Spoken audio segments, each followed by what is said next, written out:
Okay, we're continuing with quotes, alphabetical order. This is Dave Trott. He wrote a book about advertising called Predatory Thinking. So here's his quotes. Skepticism says, I will believe it if you prove it. Cynicism says, I won't believe it even if you prove it. Knowledge comes from skepticism. All these words, skepticism, cynicism, come from the ancient Greeks.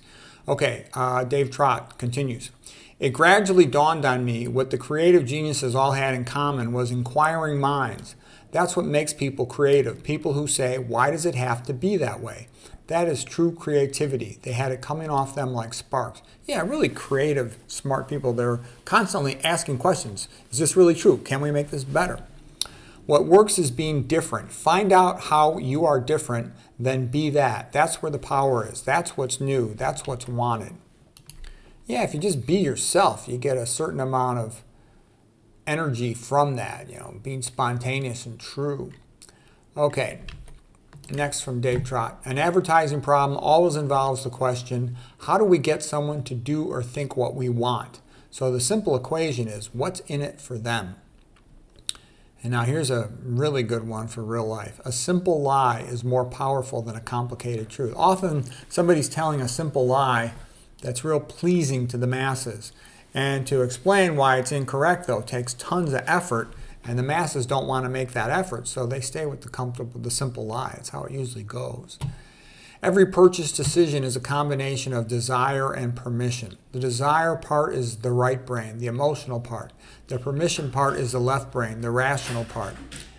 The emotional side of your brain says you want it. The rational side of your brain says whether or not you can have it. Think of a traditional car ad, a big, beautiful photo of a car on the left-hand side of the page. All the statistics are on the right side of the page. That's true for every single purchase decision you make in life. The right side of the brain is more visual. It likes pictures. The left side of the brain is more language-orientated. Let's see here.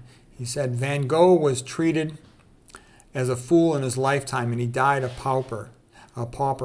Never sold a painting to a gallery and couldn't get an exhibition. Yet after he died, the same paintings were suddenly considered genius and worth millions of dollars. Whether a painting is any good or not is decided by a small, influential group of critics and gallery owners. Yeah, I think it was a relative of his, after he died, was really good at marketing and just marketed him as this eccentric genius, and he became real famous, he says. Okay, Dave Trott, one last quote. Positioning is important. He says it's one thing for the consumer to like the product. It's more important for the consumer, the customer, to see your brand as different, as unique, that matches their identity. People buy a product for what it does, but they buy a brand for what it says about them. Okay, I hope you found that helpful.